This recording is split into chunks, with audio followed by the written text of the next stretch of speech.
नमस्कार, आपका स्वागत है।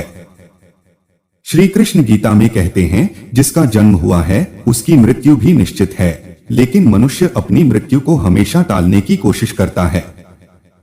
वो ये नहीं जानता है कि उसकी मृत्यु अटल है, और जब उसकी मृत्यु होने वाली होगी तब उसे स्वयं ही पता चल जाएगा कि उसकी मृत्यु का समय अब निकट ही है।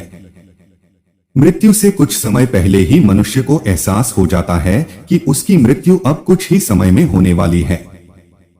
मृत्यु आने से पहले कुछ ऐसे संकेत दिखाई देने लगते हैं जिससे मनुष्य को यह पता चल जाएगा कि उसकी मृत्यु मात्र 1 घंटे में होने वाली है।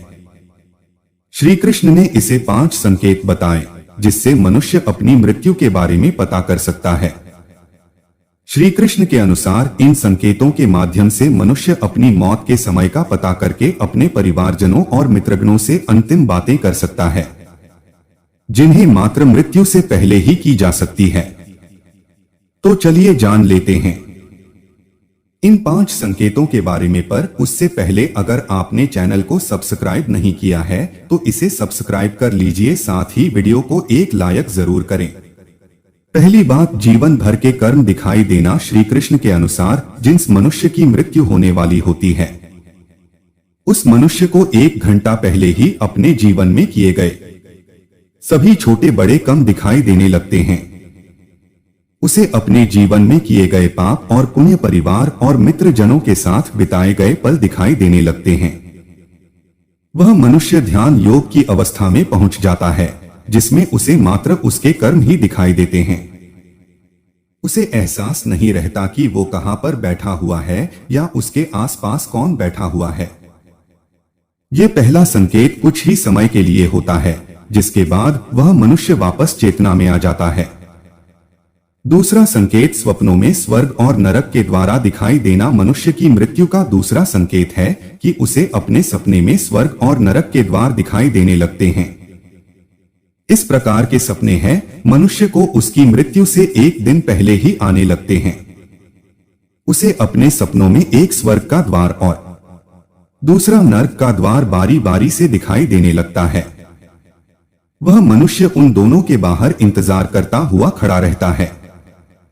सपनों में मनुष्य को ना तो नरक में दी जाने वाली सजा ही दिखती है और ना ही स्वर्ग में मिलने वाला सुख।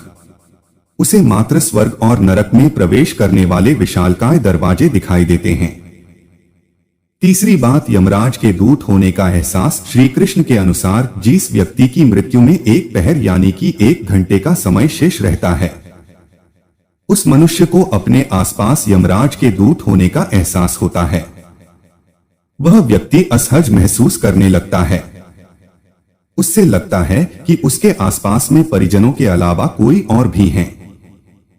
लेकिन जिस व्यक्ति की मृत्यु में है मात्र 21 सेकंड शेष रह जाते हैं तब उसे यमराज के दूत दिखाई देने लगते हैं, जिसके कारण कई बार मरने वाला व्यक्ति ही इन दूतों को देखकर भविष्य रोने लगता है। लेकिन उनके परिजन ये समझ नहीं पाते कि व्यक्ति क्यों रो रहा है, जिसके कुछ ही समय बाद उसकी मृत्यु हो जाती है। चौथी बात, अपने पूर्वजों कुछ सपने में देखना। गरुड़ पुराण के अनुसार मृत्यु होने का ये सबसे बड़ा संकेत है कि उसकी मृत्यु से कुछ दिनों पहले उसके पूर्वज उसके सपने में दिखाई देने लगते हैं, जिससे व्यक्ति की मृत्यु होने वाली होती है। उस व्यक्ति के परिवार वाले सदस्य जिनकी मृत्यु हो चुकी है वो सभी बारी बारी से हैं उस व्यक्ति के सपने में दिखाई देने लगते हैं।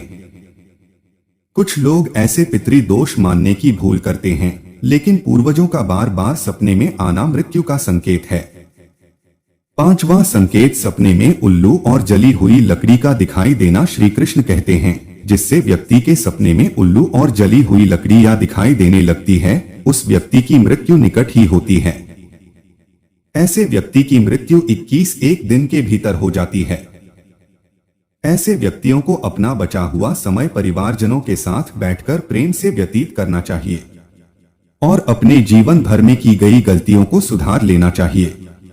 सपने में जली हुई लकड़ी उसकी अर्थी को दिखाती है, जबकि उल्लू उसके काल को दिखाता है कि वह निकट ही है। सिर्फ कृष्ण के अनुसार अगर जीवन में ऐसे 5 संकेत दिखाई दे तो अवश्य ही समझ जाना चाहिए कि उसकी मृत्यु निकट है। उस व्यक्ति को बाकी बचा हुआ समय अपने परिवार और मित्रगणों के साथ रहकर जीवन में की गई गलतियों को सुधारने हुए व्यतीत करना चाहिए।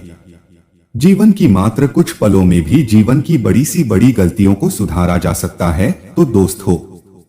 इस प्रकार से भगवान श्री कृष्ण ने मृत्यु से पहले मिलने वाले संकेत बताए हैं। अगर ये जानकारी अच्छी लगी तो वीडियो को लाइक करें, दोस्तों के साथ शेयर करें और कमेंट में जय श्री कृष्ण अवश्य लिखें। धन्यवाद।